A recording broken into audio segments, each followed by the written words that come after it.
გამარჯობათ, თქვენ უსმენთ ჩოხატაურის ხმას, გამთა ცინცაძესთან ერთად.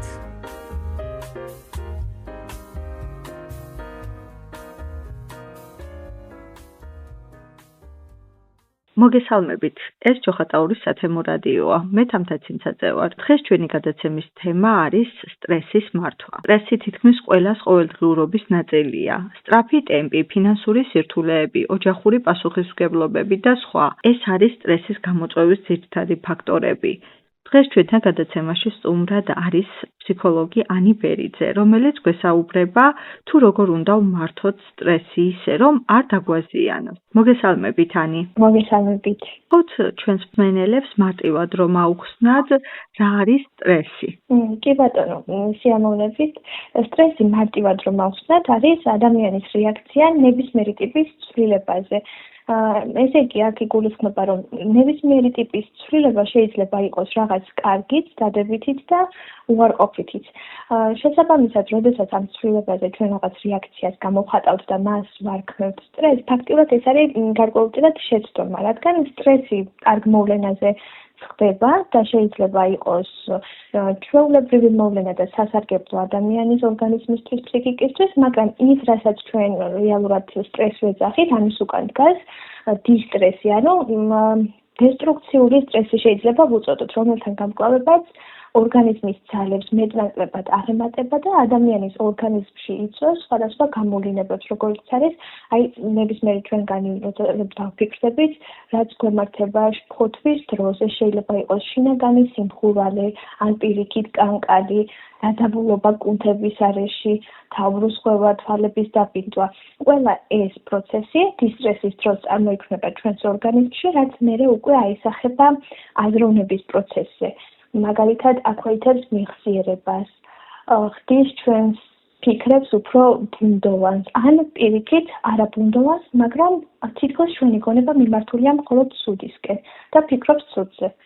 რეალურად ეს არის სტრესი, იგივე დისტრესი, რომელიც გავლენას ახდენს ჩვენი ყოველი ჩვენგანის ჯანმრთელობაზე. სტრესი შესაძლებელია იყოს ისევე როგორც ნეგატიური მოქმედებებიდან გამოწვეული, ასევე დადებითი მოქმედებებიდანაც. რა განსხვავება ჯანსაღ და დამაზიანებელ სტრესს შორის?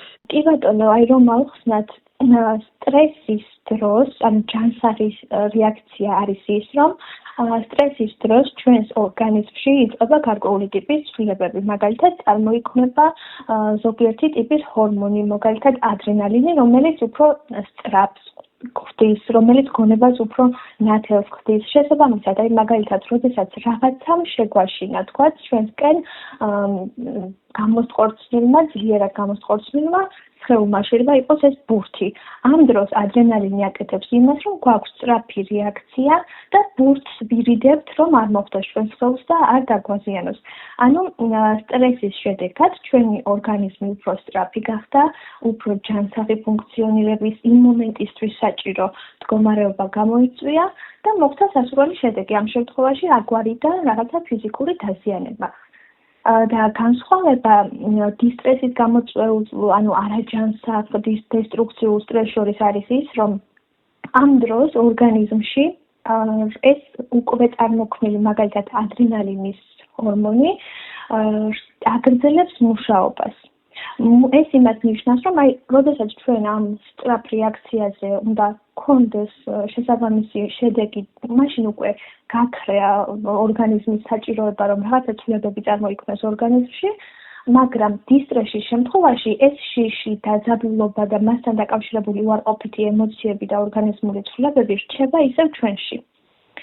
როგორც ყველაფერი ანდა ცოტა რთულად გასაგები იყოს და არ გამოვიწერე პროფესიულ ცვლილებს, მაგრამ უნდა ვახსენო ეს კორტიზოლიც, რომელიც დიდხანს რჩება ორგანიზმში და იმის ნაცვლად, რომ მოგვცეს სასარგებლო შედეგი, უკვე იწყებს საკუთარივე ორგანიზმის დაზიანებას, ჩვენი ფსიქიკის დაზიანებას. ანუ უფრო დიდი ხნით არასაჭირო დროით და არასაჭირო რაოდენობით წარმოქმნილი ეს ნივთიერებები ჩვენს ორგანიზმში იწყებს საკუთარი თავის დაზიანებას. სწორედ ეს არის მთავარი განსხვავება. ჩვეულებრივი ჯანსაღი სტრესი გვეხმარება და გვაძლევს სასურველ შედეგს, დისტრესი უკვე გადადის ჩვენთვის დამაზიანებელ ქმედებებზე. და შესაძლებელია ორგანიზმში გამოიწვიოს სხვადასხვა დაავადებები ან სხვა პრობლემები. კი ბატონო, ქრონიკული შფოთვა, თავის ტკივილი, მაგალითად ხშირად არის ხოლმე კუნთების დაძაბულობა, რომელიცაც მერე იმახსოვრებს ჩვენს კუნთებს, სულსაც მეხსიერება და როდესაც უკვე სტრესის გავლენა ჩვენს ორგანიზმში დიდხანს რჩება, კუნთები უკვე დამახსოვრებული აქვს და ბუნებრივად თვლის აი ამ დაძაბულობის მდგომარეობას, რაც მერე სხვადასხვა ჯანმრთელობის პრობლემაში გადაიზრდება. ყველაზე ხშირი სტრესის წყაროები რომ ჩამოვთვალოთ, თქვენი აზრით რა იქნება ეს? 21 საუკუნისთვის იქნება ყველაზე უფრო სტრესული ალბათ დროის ფაქტორი. ის რომ ადამიანებს აქვს მაღალი პასუხისმგებლობები, ბევრი პასუხისმგებლობა და მათ შესასრულებლად არის დრო მცირე. შესაბამისად, მუდმივ დაძაბულობას იწვევს იმის განცდა, რომ დრო არასაკმარისია. გარდა ამისა, სამუშაო სტრესის გასათვალისწინებელია, იმიტომ რომ ყველა საქმეს ახსნავს პასუხისმგებლობა, რაც იწვევს სხვადასხვა ტიპის სტრესორებს და ეს სამუშაო სტრესის ეძახით ჩვენ ფსიქოლოგიაში სამუშაო სტრესიც საკმაოდ აქტუალურია 21 საუკუნეს. გარდა ამისა, სტრესორები არის გარემო პირობებით, მაგალითად ხმაური, თუნდაც აი გადატვირთული მოძრაობის გამო ხშირად აი ეს ფონური ხმები ძალიან ცუდად მოქმედებს ჩვენს ფსიქიკაზე. ეს და კიდევ სხვა ბევრი ფაქტორი რეალურად ქმნის ძალიან ესე ძიმე ფონს ჩვენი ჯანმრთელობისთვის. განსხვავდება თუ არა სტრესის მიზეზები ასაკების მიხედვით? ანუ განსხვავებულია თუ ძირითადად მაინც ერთი ფაქტორია, რომელიც სტრესულ მდგომარეობაში შეიძლება ამყოფოს ადამიანები? რა თქმა უნდა, განსხვავებულია. განსაკუთრებით, ორ ტიპად რომ დავყოთ და ორ კატეგორიად რომ დავყოთ ეს ჯგუფები, მოზარდობის პერიოდის სტრესორები სულ სხვა არის და უკვე დასრულების სტრესორები სულ სხვა. დასრულთან მიმართულებას თუ გავყვებით უკვე ფაქტიურად ჩამოთვალე, რაც არის დროის არქონის განცდა, აი ეს სამუშაო და ასე სხვადასხვა პასუხისმგებლობებთან დაკავშირებული სტრესი, მაგრამ მოზარდობასთან და ბავშვებთან დაკავშირებული სტრესორები უფრო მეტად არის მაგალითად ახალ გარემოსთან ადაპტაცია. ეს კიდევ თავის თავში რომ ჩავშალოთ, ახალი გარემო შეიძლება იყოს ვიღაცისთვის ბაღი, ვიღაცისთვის სკოლა. სკოლაში კიდევ თავის მხრივ ერთი ტიპის სტრესია, როდესაც პირველ კლასში შედის მოსწავლე. მეორეა, როდესაც უკვე მაღალ საფეხურზე თქვათ მეშვიდე, მერვე კლასში გადადის ბავშვი. ამაზე ემატება მერე უკვე აბიტურიენტობის სტრესი. და შესაბამისად ის სიახლეები და ის კონკრეტული რაცა მოვლენები, რასაც ადაპტაცია უწევს ადამიანს, არის განსხვავებული ასაკის მიხედვით. თქვენ ახსენეთ, რომ რაღაცა ეს სტრესი შესაძლებელია ყოველდღიურობის ნაწილი გახდეს და უკვე ადამიანს არ ქონდეს ამაზე რეაქცია. აი, როგორ უნდა შევამჩნიოთ, როგორ ვამჩნევთ ხოლმე იმას, რომ სტრესი ჩვენში უკვე დაგროვილია, მოზღოვებულია, მაგრამ იმდენად შეჩვეული ვართ ამ სტრესულ გარემოში ცხოვრებას, რომ ის ვერ ხვდებით ჩვენ ამას, რომ სტრესში ვართ, თუმცა ჩვენი ორგანიზმი ხვდება.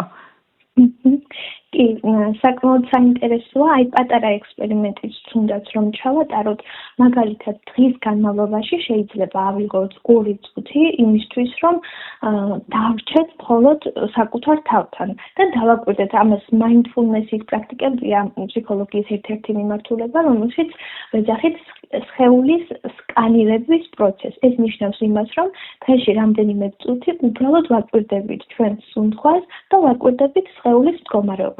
ოღონდ ეს არ არის უბრალოდ დაკვირვება, ეს არის ჩაღრმავებული დაკვირვება, როდესაც დაწყებული შეიძლება ითქვას აი ცერა თითიდან დამთავრებული თმის დაბოლოებებით თელს სხეულს გავივლით და ვაკვირდებით. სად არის კუნთური დაძაბულობა, სად არის სპაზმი, სად არის დაჭიმულობის შეგრძნება, წვის შეგრძნება, ან პირიქით, სად არის რაღაც თითქოს სიმშვიდე, როცა სხეული არ გამოგვეხმაურება რაღაც შეგრძნებებზე.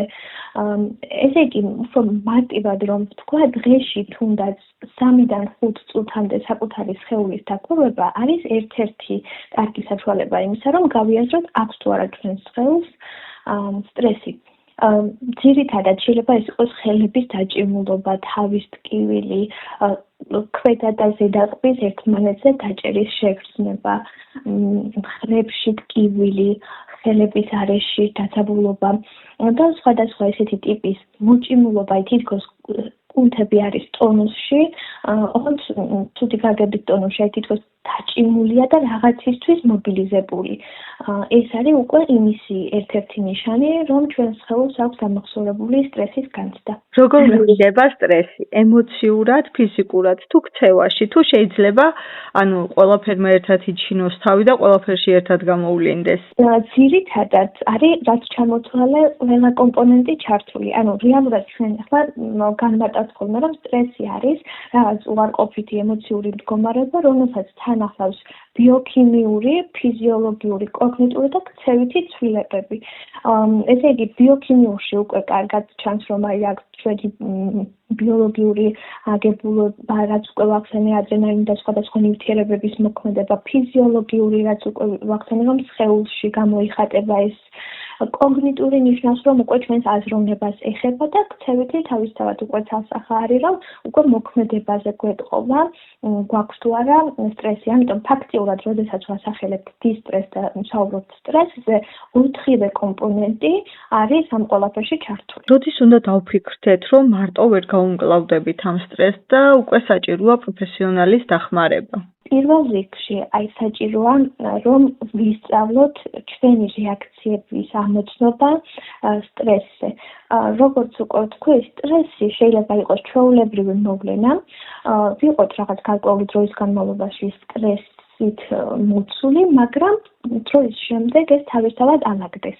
მაგრამ თუ კი გადის დრო, და ამას უკვე ვეძახით ქრონიკულ სტრესს, გადის დრო და მუდმივ დაძაბულობას გრძნობთ, მუდმივ შფოთვას, მუდმივ რაღაცა თითქოს გვაწუხებს, ან ხელს გვიშლის, ზოგჯერ ეს არის გაცნობიერებული, რა გვაწუხებს და რა არის სტრესორები, მაგრამ ზოგჯერ არაცნობიერია, ავტომატურად გვაწუხებს ისე, რომ სახელს ვერ ვარქმევთ.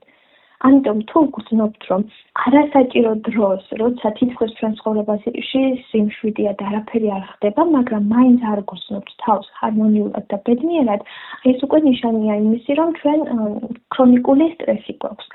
როცა ამას შევნიშნავთ, აუცილებელია, რომ რაღაც საშუალებები ვიპოვოთ თვით დამშვიდებისთვის.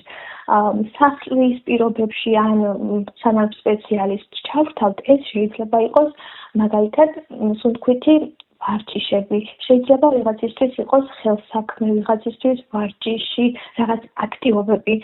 თუ კი ამ ყველაფერს ვცდით და მაინც არ მშვიდდება ჩვენი გონება და მაინც სტრესის გავლენის ქვეშ ვართ, ესე იგი უკვე უნდა მივმართოთ სპეციალისტს და აქ ასევე ხაზგასმით აღნიშნავ, რომ დროს აქვს ძალიან დიდი მნიშვნელობა.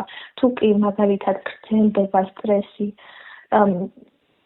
სტრესის დამაზიანებელი სიმპტომები გრძელდება ერთ კვირაზე მეტი, უკვე აუცილებელია, რომ ჩვენ მოვახდინოთ ჩარევა. დიახ, გასაგებია და თქვენი აზრით, რა არის ის პირველი ნაბიჯი, რაც ადამიანმა უნდა გადადგას სტრესის მართვაში? პირველი ნაბიჯი აუცილებლად არის თვით დაკვირვება. აღიარება ალბათ. აღიარება, კი, ნამდვილად. ჯერ უნდა დავაკვირდეთ, რომ აღმოვაჩინოთ, რომ ჩვენ რაღაც პრობლემა გვაქვს, ისე ვთქვათ, მოსაგვარებელი საკითხი ამ შემთხვევაში სტრესი გვაქვს. ეს უნდა როცა შევამჯდეთ, დავაკვირდებით, უნდა ვაღიაროთ, იმიტომ რომ პრობლემას ვერ მოვაგვარებთ, თუ კი უარყოფაში ვიმყოფებით და არ შევხედავთ რეალობას ობიექტურად. აღიარება და ესე იგი თვით დაკვირვება, აღიარება და შემდეგ უკვე გზის გამონახვა, რა გვეხმარება ამა თუ იმ სტრესისგან განთავისუფლებაში. როგორც უკვე ჩამოთვალე, გზის პოვნა შეიძლება იყოს საკუთარ თავშიც, რომ დავეხმაროთ ჩვენს თავს, ან თუნდაც მივმართოთ სპეციალისტებს. და ბევრისგან გამიგია, რომ იმისთვის, რომ სტრესისგან თავი დამეღწია, შინაური ცხოველიც აუყვანიათ. შესაბამისად, ინდივიდუალურია ყველასთვის ალბათ სტრესის მკურნალობის თავისებური მეთოდები. როცა უკვე ადამიანი თვითონ ცდილობს თავისი პრობლემის მოგვარებას.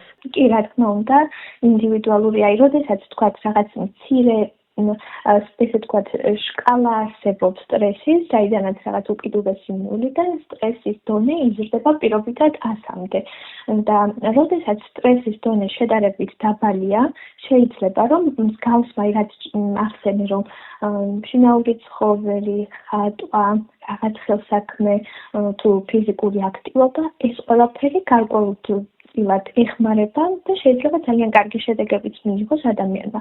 აი თვითდაკვირვება მაგიტომაც არის მნიშვნელოვანი, რომ კარგად, როდესაც ვაღიარებთ ჩვენს პრობლემას, მერე უკვე ხვდებით რა არის აქ გამოსავალი. აი როგორც მაგალითად მედიცინაში, თუ კი ვიცით რა გვაქვს დიაგნოზი, იმისთვის მერე უკვე შეიძლება მედიკამენტი იყოს გამოსავალი, შეიძლება რაღაც ქირურგიული ჩარევა იყოს საჭირო, შეიძლება სულ სხვა რაღაც, ამიტომ გზა ჩნდება, რითაც ესა თუ ის პრობლემა გვარდება. ზუსტად იგივე ფსიქოლოგიაში ინდივიდუალური მეთოდების გათვალისწინება არის მნიშვნელოვანი. თქვენი აზრით, რამდენად მნიშვნელოვანია ძილი და კვება? ძილი და კვება ერთ-ერთი წამყვანი ფაქტორებია, რადგან ძილით დავიწყებთ, ძილის დროს ჩვენი გონება გადაამუშავებს გარკვეულწილად იმ ინფორმაციას, რაც დღის განმავლობაში გროვდება და ახარისხებს სწორად. რაღაცები განმდევნება ჩვენს ქვეცნობიერში, რაღაც რჩება ცნობიერში და ხდება ამ სტრესის გადამუშავება, დღის განმავლობაში დაგროვებული სტრესის გადამუშავდება. შესაბამისად, აი ახლა რაც ჩამოვთვალეთ, რომ თუ კი სტრესის გარკვეული დროია, ანუ დაშკალაზე უფრო დაბალი მაჩვენებლებით სტრესი გვაქვს, მაშინ შეიძლება ძილით კი იყოს იმისი გამოსავალი, რომ ეს სტრესი დღის განმავლობაში რაც დაგროვდა, ძილის პერიოდში გადამუშავდეს და დილით გავიღვიძოთ უფრო ენერგიულმა და დამშვიდებლმა. და კვებას რაც შეეხება, არის გარკვეული ნივთიერებები, რომლებიც ეხმარება ჩვენს ორგანიზმს, რომ გამოიმუშავოს სტრესთან მებრძოლი ნივთიერებები. ამიტომ ძილი და კვება აისახება ჯერ პირველ რიგში სხეულის ჯანმრთელობაზე და შემდეგ რა თქმა უნდა მენტალურ ჯანმრთელობაზე. და თქვენი აზრით კიდევ ძალიან მაინტერესებს რა როლი აქვს საკუთარ თავთან საუბარს. ანუ ბევრისგან გამიგია ესეც, რომ როცა რაღაც სტრესულ სიტუაციაშია, იწყებს საკუთარ თავთან ლაპარაკს და ეს ამშვიდებს მას. რა როლი აქვს ამას ადამიანისთვის? საკუთარ თავთან საუბარი არის ფაქტიურად საკუთარ თავთან დაბრუნება. რაც იმას ნიშნავს, რომ აი ჩვენ განსაკუთრებით 21 საუკუნეში დრო ძალიან აჩქარებულია. უფრო სწორად ჩვენი საქმეებიდან გამომდინარე გვეჩვენება, რომ დრო საკმაოდ აჩქარებულია და დღის განმავლობაში რომ დავფიქრდეთ თითოეული ჩვენგანი ძალიან მცირე დროს ვუთმობთ საკუთარ თავთან დარჩენას, ჩაღრმავებას, არ გულისხმობს ზედაპირულს.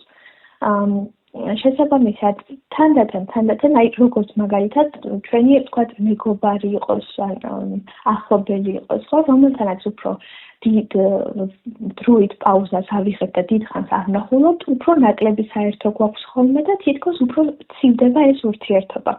იგივე ხდება ჩვენ საკუთარ თავთან მიმართებაშიც, თუ კი ჩვენ არ ვუღრმავდებით ჩვენს თავს, არ ვისაუბრებით ამ შემთხვევაში საკუთარ თავს, ეს ჩვენი თავიც გვიბრაზდება და უფრო ურთიერთობა ცივდება. ან თითქოს აქ წარმოიქმნება შინაგანი კონფლიქტი, რაც მერე უკვე თავის მახსოვს ძალიან აღარ სისმსეულად, მაგრამ ბევრ მენტალურ პრობლემას იწვევს. და საკუთარ თავთან საუბარი არის კარგი საშუალება იმისა, რომ ჩვენ დავუბრუნდეთ ჩვენს თავს და შევახსენოთ, რომ ისე აქ ვართ. ეს ახლა ვიღაცის თვალით შეიძლება სასაცილო ჟღერდეს, აქ არ იგულისხმება ესე ხმამაღლა საკუთარ თავთან საუბარი. შეიძლება ვიყოთ ჭუმად, არაფერს ვამბობდეთ, მაგრამ ვაკვირდებოდეთ ჩვენს თავს, მის საჭიროებას ვხედავდეთ და ვგრძნობდეთ. ამიტომ აუცილებელია ის, რომ დავუბრუნდეთ ჩვენ საკუთარ თავს და ამ ერთი დღის განმავლობაში თუნდაც თითო ან 2 წუთი დავუთმოთ ჩვენს თავს. რა არის მთავარი, რაც მსმენელმა ჩვენი გადაცემიდან უნდა წაიღოს ამ ყველაფრის მოსმენის შემდეგ და მიღების მერე თქვენი აზრით? ალბათ პირველ რიგში იმისი გამიჯვნა, რომ სტრესი და დისტრესი სულ სხვადასხვა რაღაც არის, როცა უკვე მსმენელი ამას კარგად გაიაზრებს, იცის, რომ ეს სტრესი ჩვეულებრივი რამ არის, როგორც შემოვა ჩვენს ცხოვრებაში, ისევე უპრობლემო და ყოველგვარი კვალის გარეშე გაქრება თავისით. ამიტომ ამისი გამიჯვნა ხშირად ძალიან გვეშინია ხოლმე სტრესის და აი ამ დისკომფორტის, როცა შეიძლება პირიქით ჩვენთვის სასარგებლოც იყოს. შესაბამისად, ალბათ თუ მსმენელი ამ იდეას სწორად გაითავისებს და ამ აზრს სიღრმისეულად მიიღებს, უკვე ბევრი რაღაცის აღარ შეგვეშინდება, მარტივი სტრესორების აღარ შეგვეშინდება. და რაც შეეხება ეს გამიჯვნა იმის საშუალებასაც მისცემს ჩვენს მსმენელს, რომ თუ კი გრძნობენ ქრონიკულ სტრესში ყოფნას, აქ გამოსავალი არსებობს და ეს არ არის ნორმა. გამოსავალი ყოველთვის არსებობს დაწყებული ჩვენი საკუთარი თვითდახმარების მეთოდებიდან, რა თქმა უნდა, სხვა სპეციალისტების ჩარევით. ამიტომ პირველ რიგში გავმიჯნოთ სტრესი და დისტრესი და თუ კი რაღაც დისტრესული ხდება ჩვენს ცხოვრებაში, აუცილებლად ჯერა რომ თითოეული ჩვენგანი ვიპოვეთ გზავს მის ჯანსაღად გადალახვას. ძალიან კარგი რჩევაა, მე მგონი ყველა ადამიანისათვის და ბოლოს უკვე რა უნდა გვახსოვდეს საკუთარ თავზე ზრუნვისას. საკუთარ თავზე ზრუნვისას უნდა გვახსოვდეს, რომ ეს არ არის ეგოიზმი. ძალიან ხშირად ამის შესახებ არსებობს რაღაც სტერეოტიპული აზროვნება და როცა ადამიანი საკუთარ თავზე ზრუნავს, თითქოს უჩნდება დანაშაულის განცდა, მაგრამ საკუთარ თავზე ზრუნვა და ეგოიზმი არის ორი სხვადასხვა პოლუსი. წარმოვიდგინოთ, რომ არ ზრუნავთ საკუთარ თავზე. ეს რას ნიშნავს, რომ ჩვენ გამოგვეცლება ენერგია, რესურსები, ჩვენი მენტალური ჯანმრთელობა აღარ იქნება კარგ მდგომარეობაში. შესაბამისად, გარკვეულ ცხოვრების მომენტში შეიძლება დავკარგოთ მთელი ეს ძალა და ვეღარ შევძლოთ თუნდაც საკუთარი თავის ან სხვების დახმარება. ამიტომ პირველი ნაბიჯი და პირველი ეტაპი არის ის, რომ ჯერ ვიზრუნოთ საკუთარ თავზე, რომ თუნდაც მერე სხვების დახმარება შევძლოთ.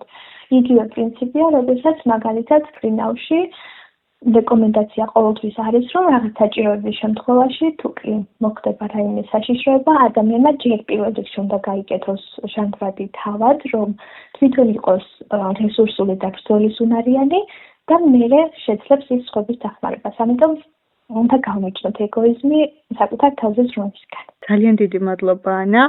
ძალიან სასარგებლო ინფორმაცია მიაწოდე ჩვენს მსმენელს, რომელსაც უკვე თქვენი საუბრიდან გამომდინარე შეუძლია გამიჯნოს ერთმანეთისგან სტრესი და დისტრესი და ასევე უკვე სახლის პირობებში თითოეულმა მათგანმა შეძლოს თავისი თავის მკურნალობა.